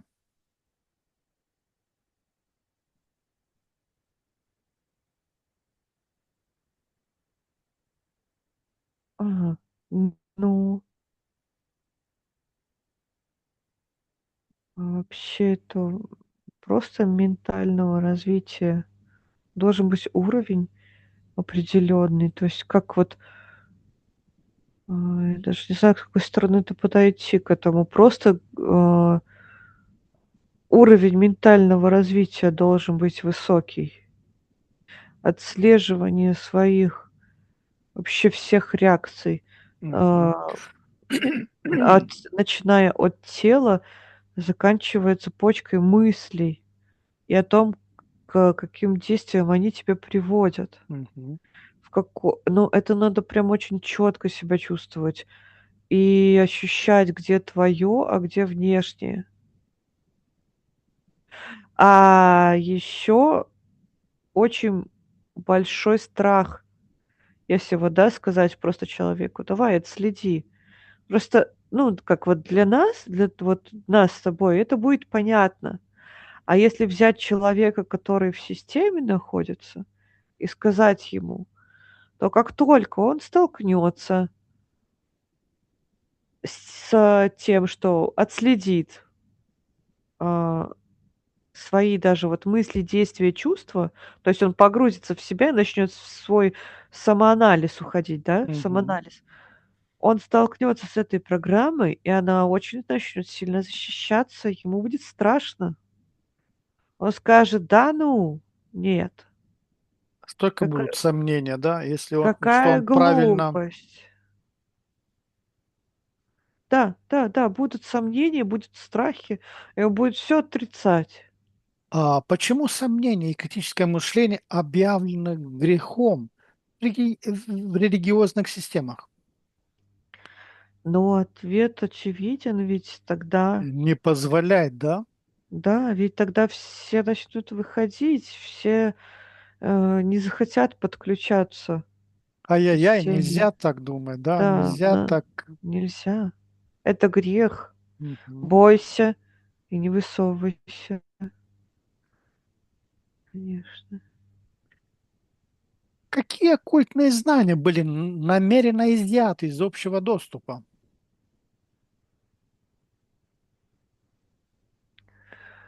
Очень много, очень много, очень много. Искажено сотворение, процесс, искажено устройство человека, искажена история о том, как передавались эти знания. Мгм. Все искажено. Вот это вот такой пласт. Все этапы развития, все этапы. Да, этапы развития, этап, человечества и самого человека. Мгм. То, каким он был, Ну, есть знания, которые говорят о том, каким был человек вот еще Мгм. до того, как вот это было внесено в ДНК и в энергетическую структуру изменения. Они тоже были, а их нельзя говорить тоже никому. Нельзя профанам давать такую информацию, потому что даже сейчас, а, то эзотерическое, которое несут в массы мастера и практики, все равно, скажем Искажено. так, сейчас скажу, даже когда оно несется в чистом виде, в чистом вроде бы, даже просто Мгм. малейшая нить, затем она людьми, ну, я не хочу говорить простые, потому что это словно бы отделяет меня от остальных. Нет. Я, ну, то есть это некрасиво звучит, типа, говорить простыми людьми, но людьми, которые вот, которыми говорят вот профанами, которые не понимают, что они делают, они, получая эту информацию, они ее уже неправильно используют и неправильно трактуют, и Мгм. все на То том. есть, А ты опять-таки, представь. сомнения, критическое мышление, да, не позволяет им. А, да, но еще не позволяет как бы уровень развития, потому что Мгм. прежде чем перейти к знаниям таким глубоким, эзотерическим, нужно вообще даже как личность развиться, изучить себя вот Мгм. изнутри, Мгм. чтобы вот знаешь, как вот не просто так Иметь говорят, какую-то изначальную базу, да? да-да-да, смотри, не просто так говорят, очисти свой разум. Говорят, очисти свой разум, и большинство слышит, избавься от мыслей, Мгм. да, там каких-то. А в глубоком понимании очисти свой разум. Это не просто избавиться от мыслей. Мы позволяем мыслям быть, очищая свой разум. Очищая свой разум, мы отсоединяем отождествление себя с какими-то понятиями, привитыми нам годами и вложенными в нас ДНК, до основной сути структуры вот нас, как вот как энергии Творца. Мы отделяемся, мы так очищаем сознание. И то-то в объяснении, как я говорю, это мало для того, чтобы передать, что значит очистить сознание. И только с очищенным сознанием, придя к своему изначальному "я", как Творца, как частички того Бога, и то Бога, слово Бога мне не нравится. Оно не такое М, правильное. Создателя, Творца, наверное, так. Источника. То есть, скажем, из Источника, первоисточника, да. да-да-да, только очистив себя и придя к тому, что ты полностью чувствуешь себя как часть источника, вот это называется очистить сознание. И только в Мгм. таком состоянии, без влияния эмоций, там своей личной истории, без влияния внешних вообще факторов, ты можешь взять эти знания. Только вопрос тоже для чего? Потому что ведь люди изначально приходят с очень эгоистичными целями. Вот, поэтому знания скрыты, и я хочу сказать, что хорошо, что они скрыты. Сейчас хорошо, что они скрыты. И вот это вот, знание только отдельным людям можно дать. Те, кто прям очень очистился от всего, потому что они охраняются, чтобы не разорвало вот здесь вот эту всю структуру. Но только что вопрос, да, в том, как это сейчас, в какой это какую это форму приобрело и насколько это все черным стало. Тоже мы же все время стремимся к свету, и нам уже тяжело, мы хотим вырваться. Как запрет на познание нарушает космическое право разума?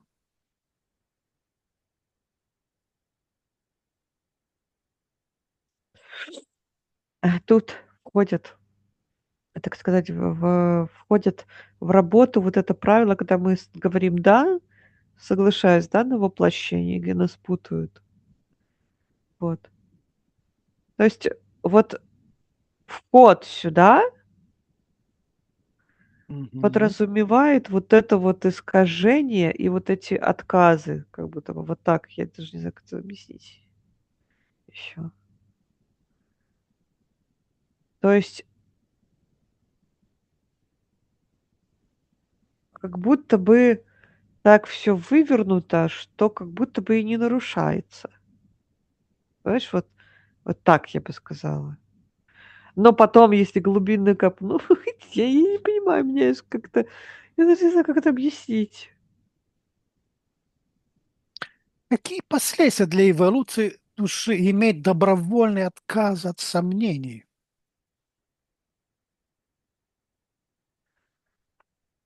Э, скачок, Скачок. скачок. Хороший скачок вперед. Ну, сейчас тебе легче объяснить, то предыдущие. Не знаю.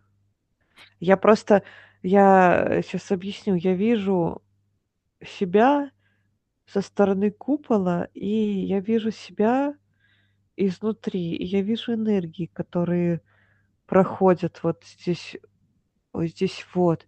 И я понимаю, что когда я проявляю вот себя вот как творца изначального, я вижу новые слои, с которыми мне надо разобраться. Вот так понятно? Не Ну знаю, да, как еще объяснить. да.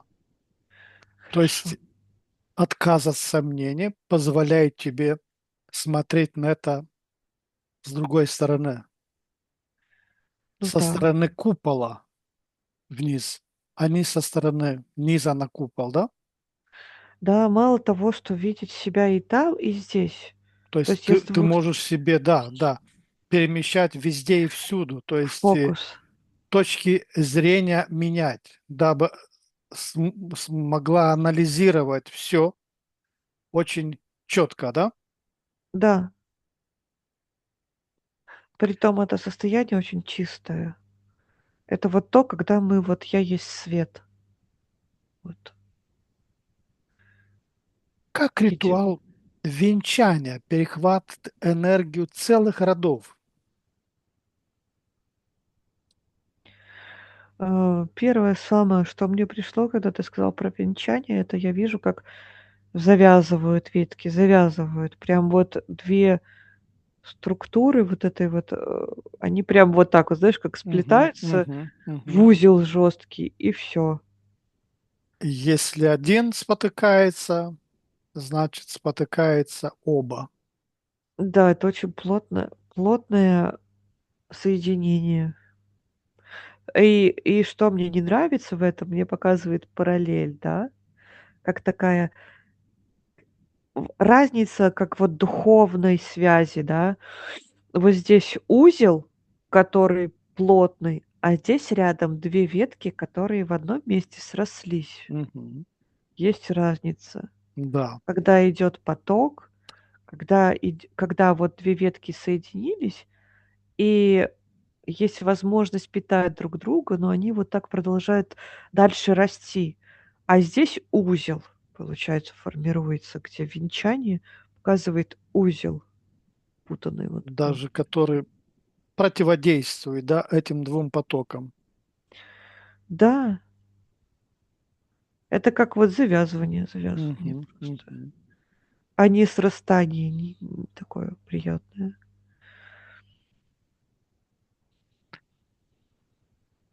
Куда уходит сила предков во время заупокойных служб?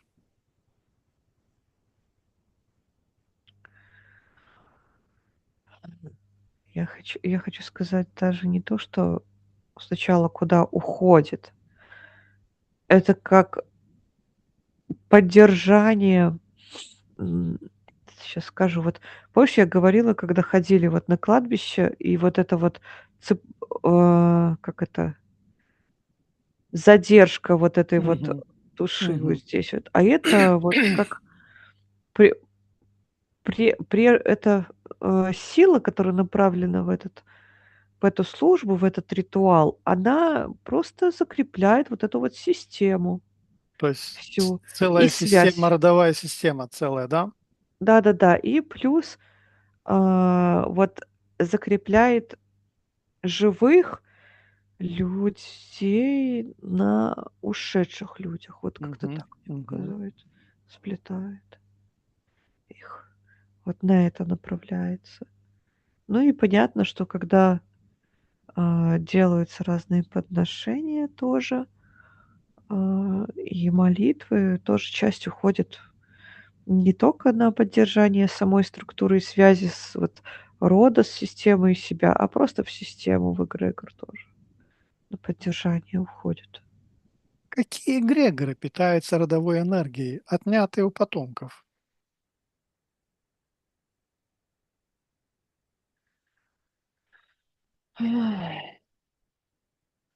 Первое, что я вижу, я сейчас попробую объяснить. Есть структуры, которые управляют человечеством нашим, Мгм, и я вижу, что они этим питаются. Я просто сейчас со стороны смотрю, даже я не мгм, подлетаю вглубь, мгм. не углубляюсь, я просто далеко очень смотрю на это со стороны. Я вижу, как, из общего вот этого потока идет как такое ответвление и эгрегор. И я не понимала, что это, но потом, когда всмотрелась, понимаю, что это То есть те, к религиозный эгрегор. те, кто держат, да, нашу власть, Мгм, на мгм, земле. мгм, мгм. Все управленцы, псевдо. Да, вот неправильно будет думать, что, а, религия отделена от власти. Вообще нет. Это два инструмента, да, управления. А, я бы сказала, 2 проявления одного инструмента. Мгм. То есть есть более высшая структура, которая использует вот эти Да, два инструмента. да, да, оно все там заплетено. И очень, кстати, защищается хорошо, потому что, я хожу по верхам, как ты можешь сейчас понимать, я вижу, как оно очень закрывается. Я только со стороны смотрю на это все, не погружаюсь, Ну, разве от в нас можно глубину на скрыться? данный момент. Нет. А, ну, я говорю, что она защищается, а я просто пока не Чем лезу в эту больше они защиту. будут защищаться, тем яснее нам будет это показываться. Тем Да. яснее мы будем это осознавать. Это, да, ну, это я бы сказала, что погружение сюда — это отдельная тема. Вот в эту тему власти, ну, интересная. Один из способов их защиты — это перекрытие, а, горла говорящему. Но у меня не получается, ну, скажем так, у меня не получается, но я чувствую, как они пробуют, вот этой, Ну, системой защиты вот со мной здесь тоже пытаются голосом перекрывать, перекрывать, да. давят на горло. Ну да, но это чуть-чуть, я бы сказала, что это другая немного, тема для расследования. Но Но придет абсолютно, время, придет время. да, но абсолютно точно я тебе скажу, что это все питает также вот эту структуру Если власти. что-то с нашим голосом происходит, значит, мы правильной дорогой идем. Да, да. Я, кстати, ну, я не знаю, слышно ли что-то, происходит ли с моим голосом здесь, на физике, но я Ну, просто чувствую, чувствуется. да. Так Какие подда зашифрованные оккультные коды содержатся в писаниях? м, выход, что бы это ни значило. Первое, что мне пришло — выход. Подожди, писание. Смотри, существуют писания, которые даны массам, Мгм. которые даны народу, ну или народам, да, неважно. А, а есть писания, как вот первые, изначальные, истинные. И то, что дано людям, это где-то 20% от основной части. То есть обработанная. Обработанное и еще и выжатое из. Мгм.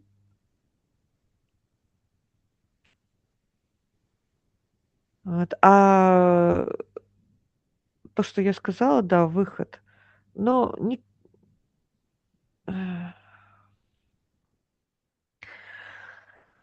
там просто в этих писаниях, которые даны людям, есть такая вот часть информации, которая позволяет приподнять слегка вот эту портьеру, которая закрывает Мгм. Мгм. все. Вот я бы так сказала. И все. Вся все, что можно узнать глубинно людям, которые не находятся в структуре в самой, основной управляющей, все, что они могут узнать только через себя. А то, что дано вот там, оно будет только путать. Мгм. Мгм. Это специально дано, чтобы путать, нет? Да, оно, как обычно, оно переплетено. Часть истины переплетается с тем, что будет путать. Мгм. Мгм. Многое не договаривается, многое сокращено. То есть начало, но нет Через конца. инако сказанное можно какие-то зашифрованные коды, какие-то формулы ввести, да, в сознание людей или в подсознание людей, запрограммировать их, да? Это да, это тоже. Но если мы говорим, допустим, вот если с точки зрения истины, что там истина, там только часть. Там есть начало, нет конца. То есть ты знаешь, как вот полный абзац, да, взять только его часть. Мгм. А если ты не знаешь, то есть есть начало, да, какого-то повествования, но нет конца, ты теряешь все смыслы, потому что Мгм.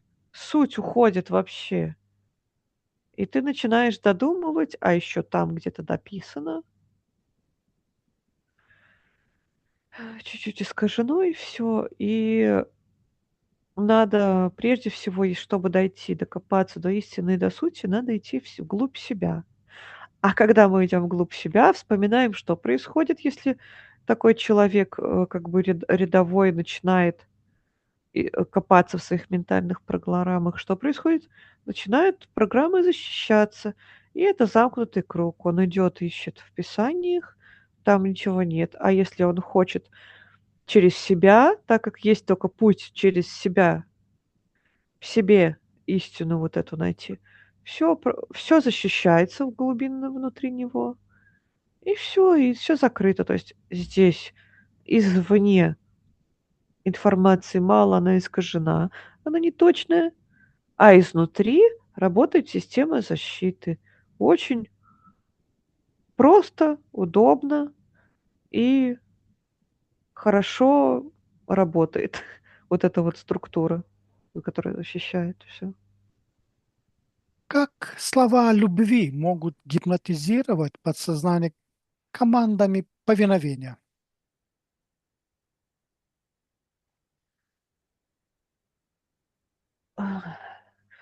Ну, ты так глубоко сказал.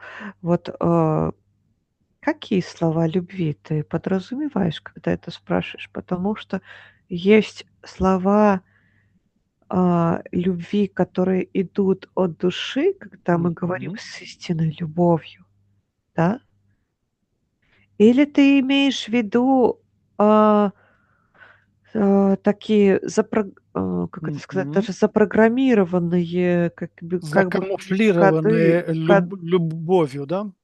да-да-да, просто вот есть разница, и которая кардинально отличается.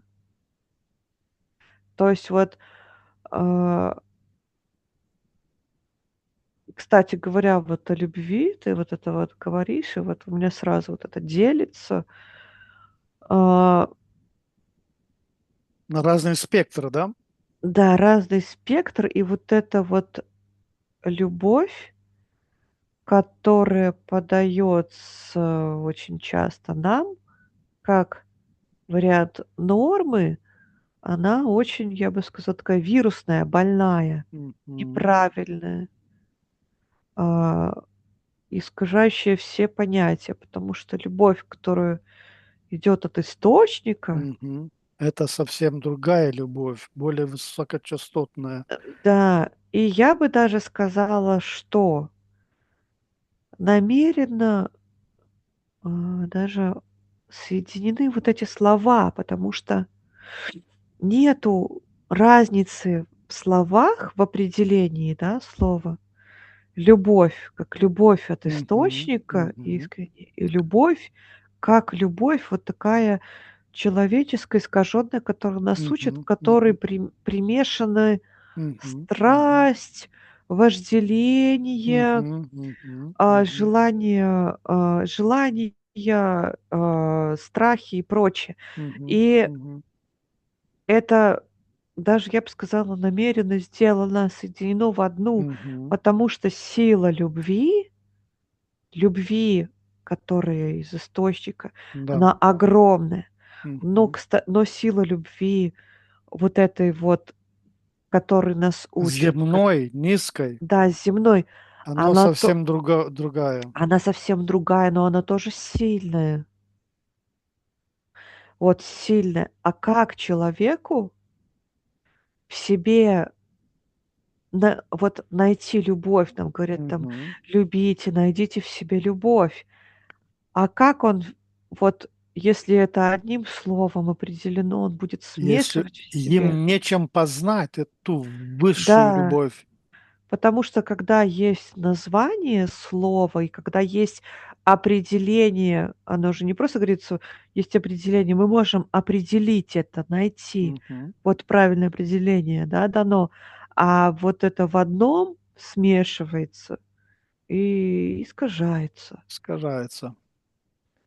И все. И далее уже вот, кстати, вот эта проблематика, она часто проследуется даже в художественных фильмах и произведениях. Вот когда вот герой спрашивает себя: "А любовь ли это?" Вот знаешь, вот такое. И люди тоже задумываются. И каждый раз не могут прийти к определению к этому, что же все таки любовь. Вот ты спросишь у кого-нибудь, что такое любовь, вот просто подойди к человеку, спроси, что такое любовь. Что он тебе ответит? Что вот он тебе ответит? Он тебе, скорее всего, скажет, что любовь — это когда ты хочешь быть с человеком, когда ты смотришь на Мгм. него Мгм. да, да? Мгм. А это же Мгм. не та любовь, Да, которая да, это вот. не То есть, означает получать. да, а ведь вот эта любовь, вот этому, истинное ей определение не дано. Вот и получается. Как Хотя мы знаем, вот что вот мы все всегда ищем в себе любовь, потому что это а, наша сила и наш вот источник, ну, то есть наш источник в нас, он через любовь проявляется. И мы всегда ищем в себе любовь, а нам подмешали, что любовь — это любовь к вот как к противоположному полу, любовь как, в понятии между мужчиной и женщиной или, например, даже если между матерью там и ребенком, там, родителями и ребенком, она все равно через вот оно это вот имеет какое-то обладание там да, человеком, да, земное происхождение, не та любовь да. высокая, без беспричинная. Да, да-да-да. Поэтому вот когда ты спрашиваешь про любовь, я тебе говорю: "Вот что вот ты имеешь в виду из этого?" Когда тебе говорят: "Ты не любишь Бога, ты не любишь", и все автоматически ты начинаешь по-другому думать. Ага. Ну, конечно, ругать себя начинают люди, ругать себя начинают. Как это не люблю? Где? И тоже и ему внушают: "Ты не Мгм, умеешь любить, мгм, ты не мгм. умеешь любить, не умеешь любить". А он тогда что? И постоянно вот это вот потеря вот этих каких-то смыслов непонятно. Вроде чувствует: "Как это я не люблю? Я же люблю". А ему говорят: "Ты не любишь". И все, и пошло такой процесс, какого-то самокопания и потери вот каких-то ориентиров, потому что, ну, опять же, нет понимания вот этого. Не учат, никто не учит, все ходят около, но не учат вот этому, вот этой любви от источника, потому что у нас у самих очень искаженное восприятие, понимание этого. Вот так. Как религия создает искусственные барьеры между правоверными и неверными? М. Ну, если с точки зрения религии, кого она называет правоверными и неверными, Да. а,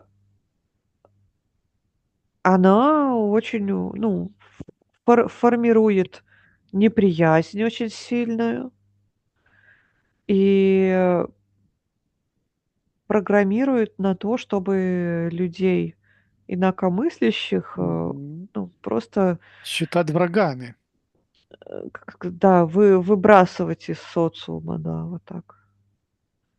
потому что не думает так, как написано, Да. как А тут, должно быть. да.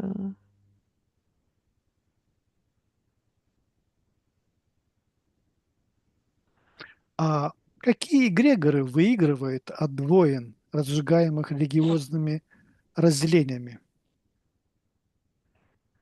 Так, чуть-чуть можно еще раз вопрос? Чуть-чуть не поняла. Какие эгрегоры выигрывают от войн, которые были разжигаемые религиозными разделениями? Ой, это все история власти. Ну, И игрывает власть. те же самые Э, структуры, да? да, это выигрывает. Я бы это объединила в одну. Я бы сказала, одна структура, одна суть. Ну, Да, так. там Мгм. есть, зоны влияния, скажем так, но по сути выигрывает только власть. Подойди и спроси у любого человека, хочет ли он воевать, он скажет: "Нет". Но почему собственная воля людей направляется на взаимное уничтожение? Для, регулирования процессов власти, сохранению своих позиций. Мгм. То есть Для ка искажено все, в чем эта свободная воля должна проявляться, Да, и искажением оно направляется на взаимное врага. М, уничтожение людей, да-да-да, которые да, разные имеют уровни осознанности, да. по-другому думают. Когда есть, враг какой-то, когда есть какой-то враг, Разделяй и властвуй, нет? да, да, все оно, все верно. Когда есть враг, фокус внимания направлен в одну точку, и, э, когда есть борьба против основного врага, люди не задумываются, нет вопросов к власти, они не задумываются Мгм. над этим. Потому что есть проблема хуже Мгм. всех остальных проблем. И это просто способ удержать власть, потому что когда... Перенаправляют внимание в другом. Да. Потому что когда есть какая-то основная проблема, а, не замечают люди, массы, народ не замечает других основных. Они не замечают то, что у них начинают что-то больше отбирать, отключается критическое Лишаются прав, да? мышление. Да-да-да, это все вот пока воюют, это главная тема, главный фокус внимания. И пока идет борьба с основным врагом, Если тогда его идет нету, то его создают, нет? Да, конечно. Так, а его так их по сути нету. Вот это иногда бывает такое, что давит то, что хочет отщепиться и пойти в другую сторону. Мгм. Мгм. Что именно хранится в подвалах Ватикана и в других религиозных центрах? Кстати, писания, о которых мы говорили, в истинные, Мгм. полные писания. Как-то слышу, скрижали, говорят какие-то. Я не знаю, что это, но произнесла. Скрижали. То есть правдивая информация об устройстве мира, Да. о строении и развитии человечества. Сейчас мне сейчас пришло, я, ну, само когда смотрела, что уже оцифровано это. Мгм. Ага, оцифровано. Всё. Для анализа, чтобы быстро Мгм. анализировать, все уже оцифровано.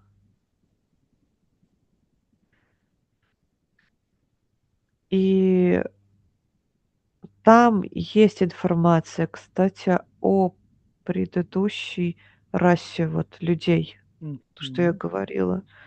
Там есть информация о тех, кто стоит во главе, создания человеческого вида, ну, то есть Мгм. управлял этим процессом. Есть информация о том, как покидать пределы купола. Кстати говоря, покидают-то купол не через верх, а через низ. Ну, это да, это тоже можно много чего здесь найти, я тебе скажу.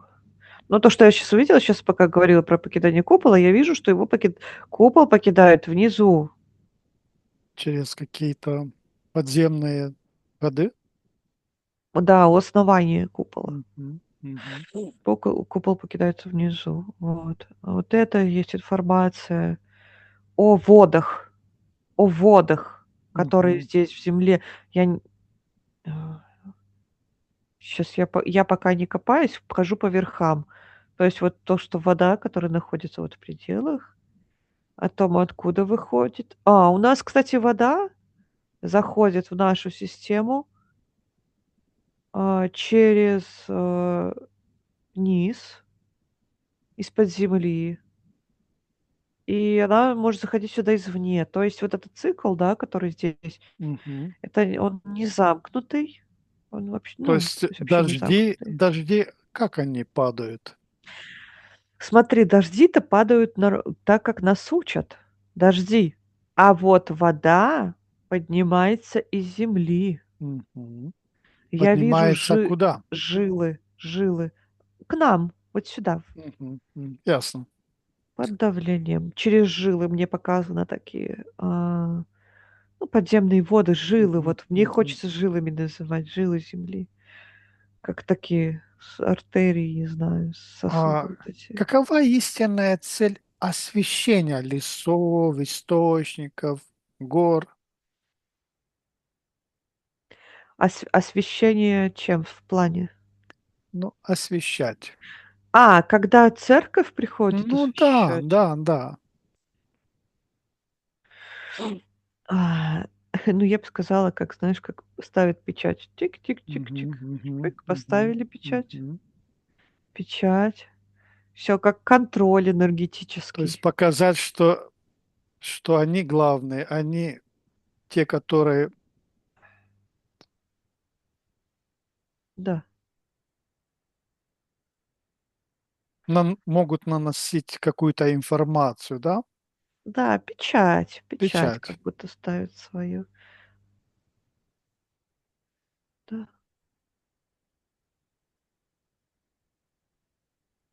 А как освещение Земли влияет на живую магию природы и гипотогенную сетку эгрегора?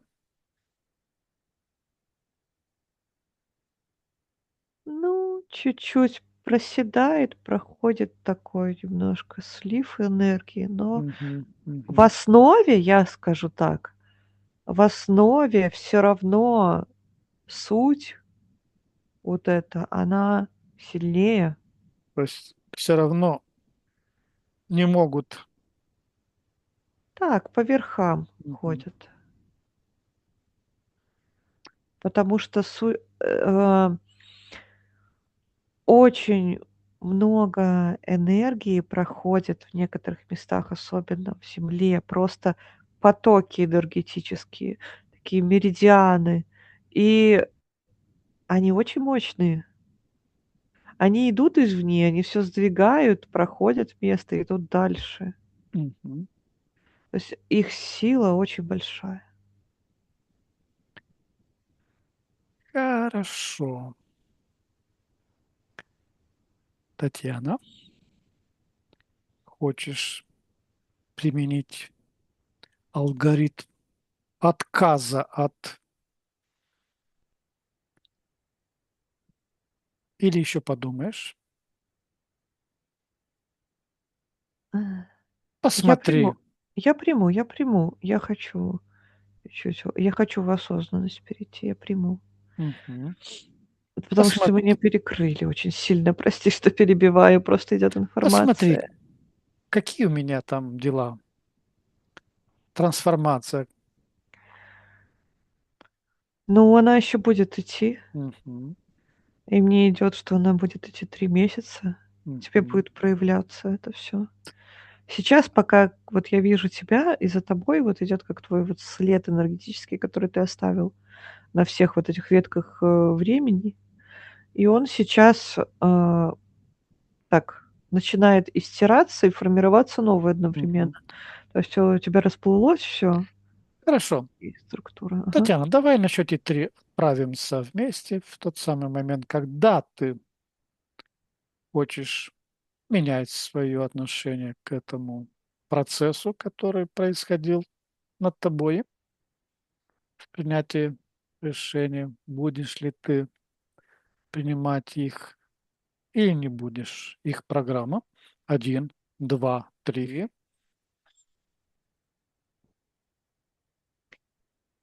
Я зависла над куполом. Мгм, Я вижу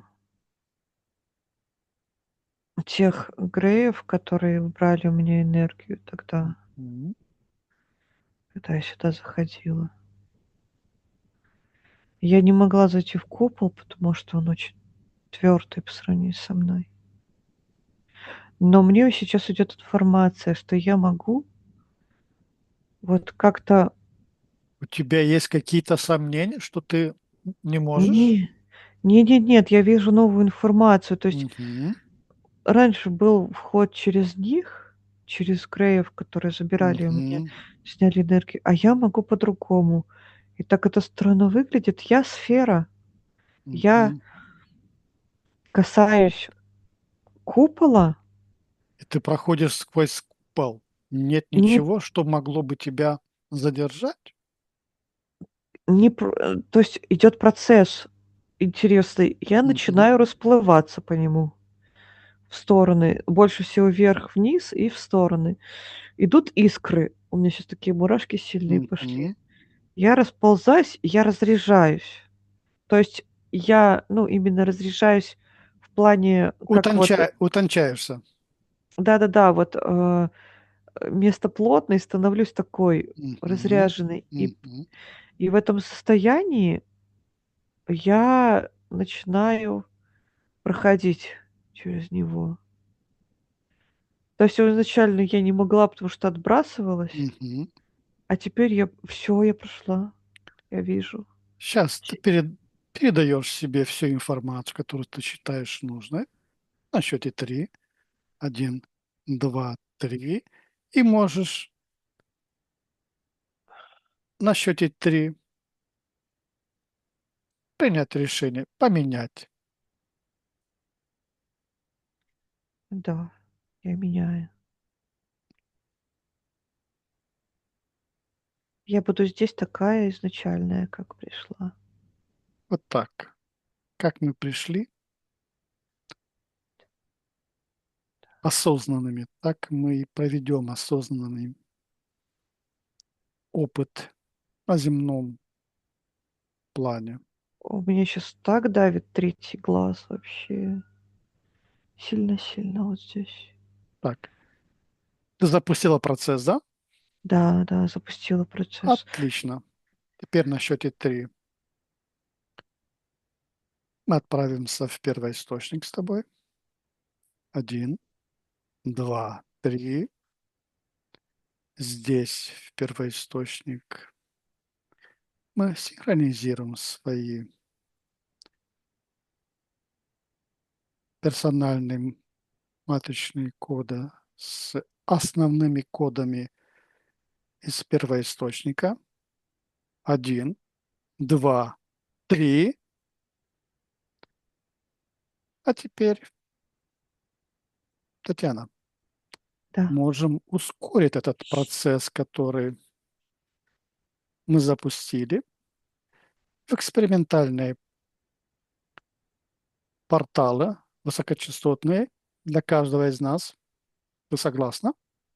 да, На счете 3 я открываю каждому по одному порталу. 1, 2, 3. Заходим в каждый свой портал. 1, 2, 3. Запускаю эти порталы. 1, 2, 3. Я посчитаю от 1 до 5, время, за которое произойдет все преобразования, все процессы в ускоренном виде в режиме турбо. 1, 2, 3, 4, 5. Выходим из порталов. 1, 2, 3. Синхронизируем весь наш опыт, все эти процессы по нашей ленте, каждый по своей ленте времени.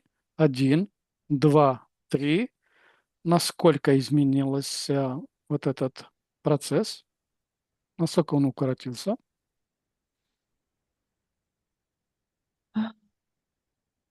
3 дня. 3 дня. Замечательно. А теперь, Татьяна, я сформирую на счете 3 сферу из вибрации первоисточника. 1, 2, 3. И формирую эту сферу о всех тех исследованиях, которые мы проделали сегодня, о всех процессах и что каждый может проделать для себя, дабы выйти из-под влияния этой системы. 1, 2, 3. Так. И Да, сейчас эту сферу распространяю во все стороны. 1, 2, 3. да. Идет, как сформировался протокол Мгм. действия. И да, ну, все, что было нами, ам, получено в сеансе, оно сформировалось в такие сферы и в протокол готовый, как обработалось. Ну, это тобой, это твои действия, я наблюдаю, Мгм. помогая немножко. Далее ты когда распространил это, оно так в стороны пошло, как информация. Знаешь, как это выглядит на энергетическом плане? Я расскажу. То есть это не просто слова, что ты говоришь, что там оно распространилось. Это размножился протокол Мгм. Мгм. и рассеялся под куполом по всей Земле. То есть вот это, как знаешь, как такой энергетический такой сгусточек, который человек ищущий может вот так вот просто считать и забрать себе как информацию. Ну, их много по земле. Вот это так выглядит. Хорошо. А теперь, Татьяна,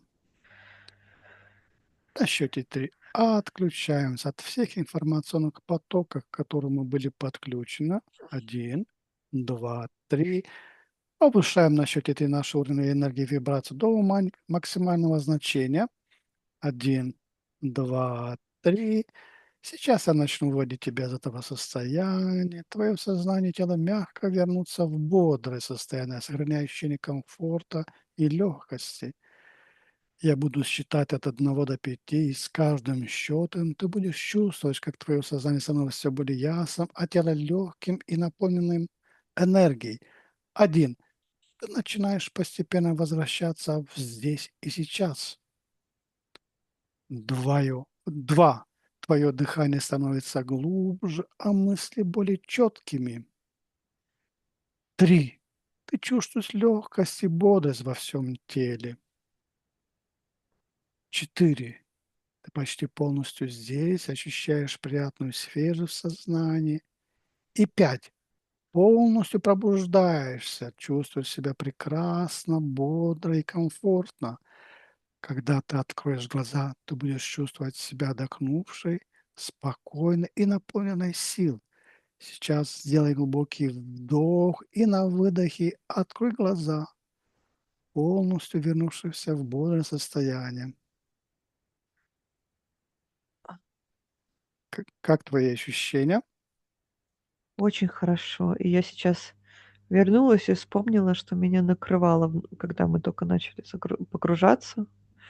Я чувствовала в теле, как на меня давит очень сильно, и все этого как и не было вообще. Мгм. Мне очень хорошо, очень легко и свободно сейчас. Замечательно. Дорогие исследователи бессознательного, мы достигли конца этого необыкновенного путешествия сквозь слои времени и скрытой памяти. Мы от всего сердца благодарим вас за ваше присутствие и реакцию на удивительную информацию, открывшуюся сегодня. Каждый комментарий, каждый лайк и репост помогает нам продвигать наши исследования. Искренняя благодарность Татьяне, чьи таланты открыто сделали этот увлекательный опыт возможным. Если вас заинтриговало увиденное, не забудьте подписаться и нажать на колокольчик, чтобы не пропустить следующие сеансы. До следующей встречи оставайтесь любознательными и открытыми к тайнам, которые может раскрыть наш разум. Желаем вам мира и внутренних открытий. До свидания. Всего хорошего. До свидания.